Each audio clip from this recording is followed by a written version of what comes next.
These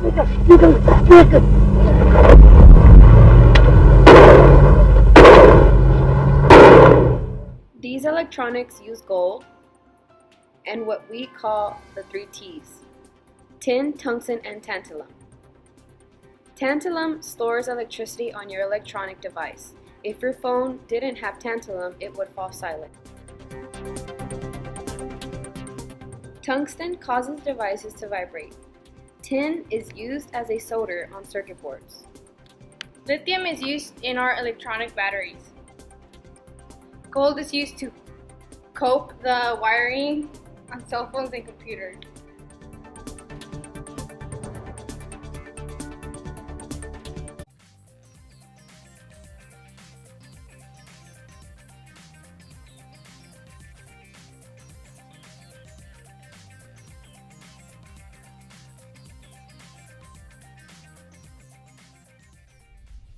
So where did all these armed militias come from? They came from Rwanda after the genocide, which involved the Hutus killing the Tutsis.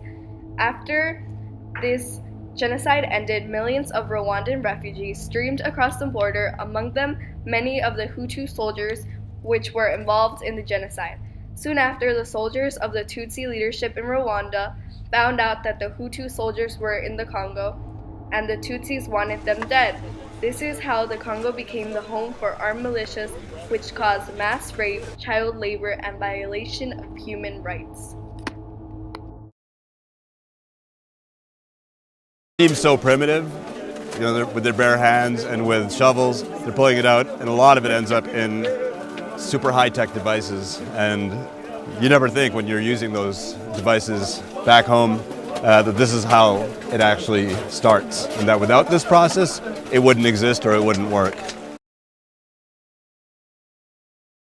Activist organizations in the US and Europe have been pressuring electronics companies into taking greater responsibility for keeping rebels out of their supply chain. And in 2010, the US Congress passed legislation forcing companies to declare their use of conflict minerals. The point with conflict minerals is in every businessman's interest to keep conflict going. And there's no control, there's no government, there's nobody watching whether or not our children are working.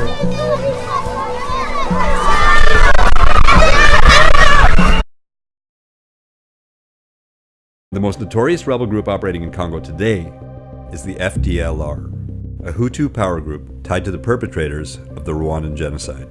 Là, le FDLR occupe une grande place dans la commission, disons, le fait de commettre de la violence sexuelle envers les femmes. Many things have fueled the conflict occurring in the Congo. For instance, the past brutality of Belgian colonialists, kleptocratic rulers, Western corporation demands, and wars with neighboring countries. The Congo's conflict is one of the many unreported stories in the world, and now we understand why. It's so insanely complicated that it's hard to know where to start.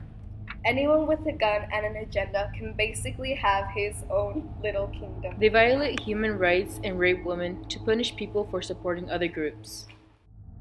They give children drugs so they become addicted and force them to work in mines by basically holding guns to their heads, and eventually that child will be given a weapon. This has been the most violent conflict since World War II. We hope that you take this into consideration the next time you are buying electronics and inform others about this ongoing conflict.